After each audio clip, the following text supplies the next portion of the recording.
প্রশান্ত কিশোর আইপ্যাকের প্রশান্ত কিশোর মনে পড়ছে পিকের কথা। পিকে কিন্তু দুটি জায়গায় ভোট, বাংলাতে বিহারে। এবারে কিন্তু নির্বাচন কমিশন থেকে প্রশান্ত কিশোরের নামে নোটিশ পাঠানো হলো। পিকে কে বাংলাতে ভোট দিচ্ছেন, আবার বিহারিতে ভোট দিচ্ছেন। 1950 ধারায় অনুযায়ী কিন্তু প্রশান্ত কিশোরের নামে কিন্তু আইনি ব্যবস্থা নিতে চলেছে নির্বাচন কমিশন। তিনি বাংলাতে ভোট দিচ্ছেন, আবার বিহারিতে ভোট দিচ্ছেন। তার পাশাপাশি কিন্তু এবারে ঠিক এসআর শুরু হতে যায়, সবকিছু ready. Abhishek Banerjee press conference করে বলে দিলেন, একেবারে আমাদের দেশের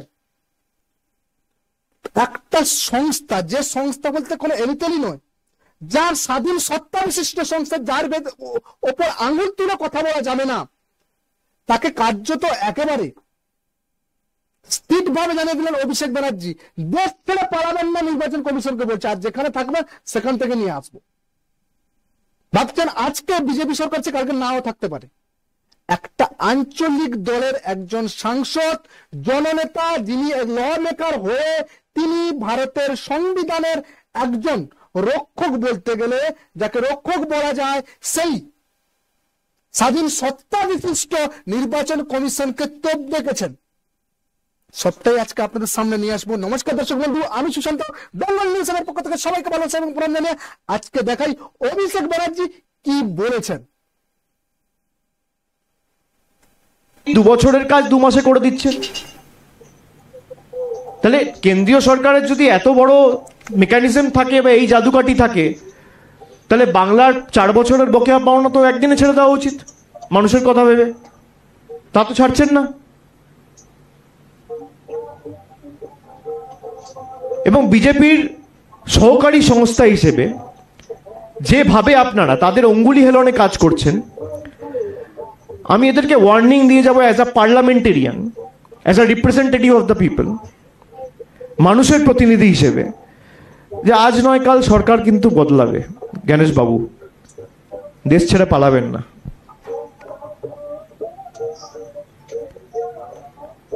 বিজেপি থাকবে না, দেশের সংবিধানটা থাকবে।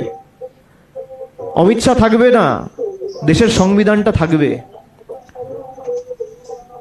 যেখানে যাবেন খুঁড়ে নিয়ে আসবো, জবাবদিহি মানুষের কাছে দিতে হবে। মানুষের জন্য কাজ করতে আপনারা বদ্ধপরিকর, কোনো রাজনৈতিক দলের জন্য নয়। আপনার অনেক তথ্য আমাদের কাছে আছে, আমি পুরোটা আজকে বলতে চাই না। আমি খুঁজে পাই না, মানে আদৌ পশ্চিমবঙ্গের, মানে ইনি আমাদের পশ্চিমবঙ্গের, ইনি ভবিষ্যতে তৃণমূল সরকারের পশ্চিমবঙ্গের হবু মুখ্যমন্ত্রী হতে চলেছেন বা হওয়ার একটা চেষ্টা নিয়েছেন। ভাবা যায় দেশের যে কোনো দল যেতে পারে, বিজেপি থাকতে পারে, কংগ্রেস থাকতে পারে, যেই থাকুক, নির্বাচন কমিশন, যেটা কিন্তু 2002 সালে হয়েছিল এসআইআর, নিবিড় সংশোধনী প্রক্রিয়া যেটা হয়েছিল, সেটা 2026-এ হচ্ছে। এখানে অভিষেক ব্যানার্জির সমস্যাটা কোথায়, যেখানে তাকে নির্বাচন কমিশনকে বলতে হচ্ছে যে আর কদিন পরে দল থাকবেন না, আপনি যাবেন কোথায়, ভারত ছেড়ে পালাবেন না। দেশের নির্বাচন কমিশন ভারত ছেড়ে পালাবে? কি অবস্থা! শুধুমাত্র বাংলায় নয়, 12টা রাজ্যে হচ্ছে এসআইআর, অলরেডি একটা রাজ্যে হয়ে গেছে। আর কোন রাজ্যে কোনো সমস্যা নেই, শুধুমাত্র বাংলাতে কেন? কোন রাজ্যে কোনো সমস্যা নেই।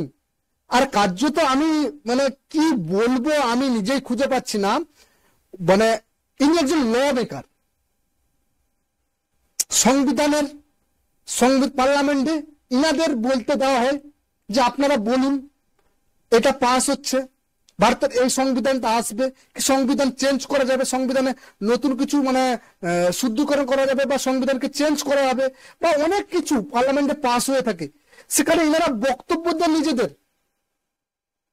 আর ইনি একজন সাংসদ, ল মেকার হয়ে কাকে পাঠিয়েছে পশ্চিমবঙ্গের মানুষ? যিনি বলছেন নির্বাচন কমিশন কোন দলের হয় না, রাষ্ট্রপতি কোন দলের হয় না, ইনাদেরকে ভোট দিয়ে যেরকম কোন রাষ্ট্রপতি বিচার হয়েছিল সেরকম নির্বাচন কমিশন কোন দলের হয় না, স্বাধীন একটা সংস্থা। বলছেন কোন সংস্থা কোন মানে রাজনৈতিক দলের হয়ে কাজ করছেন। শুধুমাত্র সাংসদ বলে কি অভিষেক ব্যানার্জির যাই কিছু বলতে পারবেন?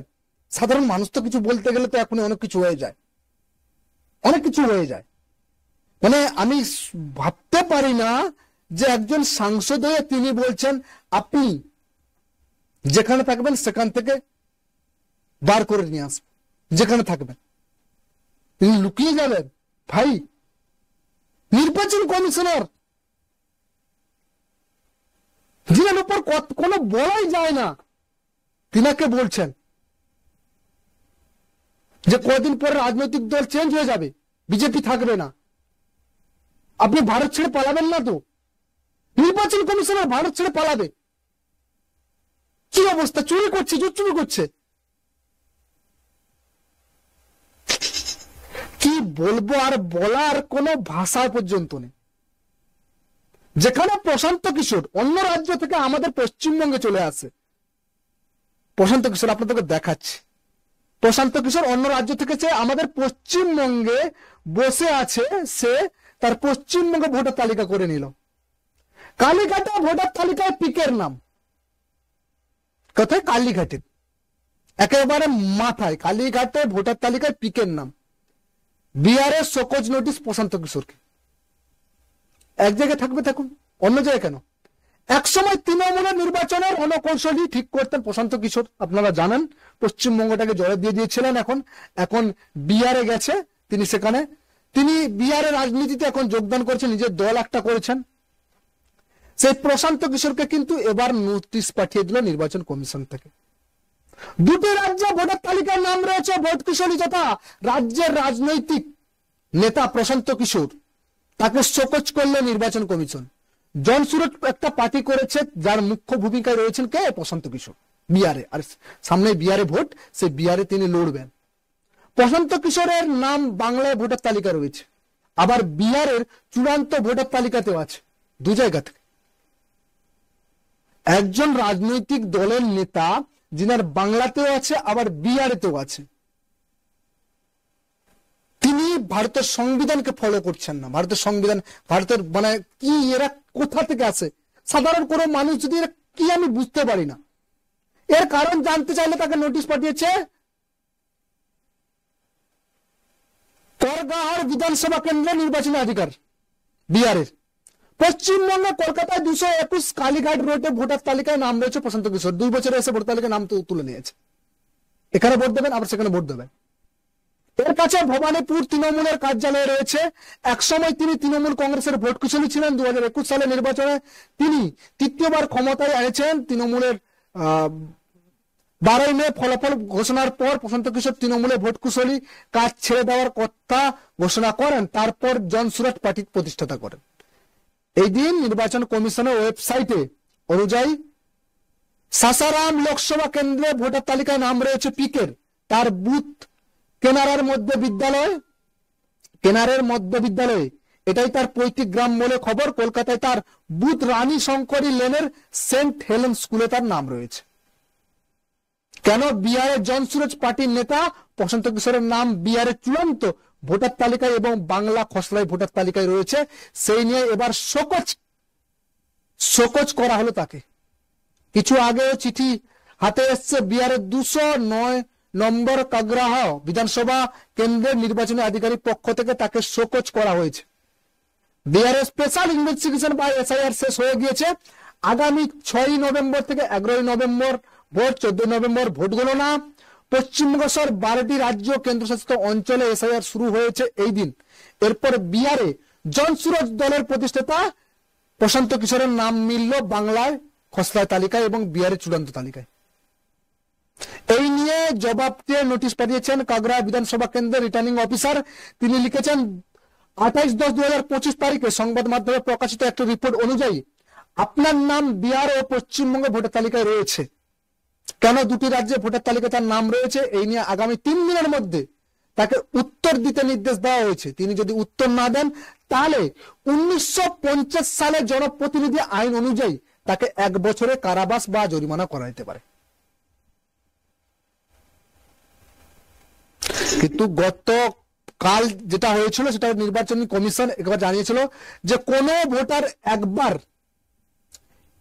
এনুমারেশন ফর্মে স্বাক্ষর করে তা বিএলও কাছে জমা দিলে তখন তার নাম খসড়া তালিকা অন্তর্ভুক্ত হয়। যদি দুটি ফর্ম পূরণ করে তাহলে দুটি জায়গায় তার নাম অন্তর্ভুক্ত হবে।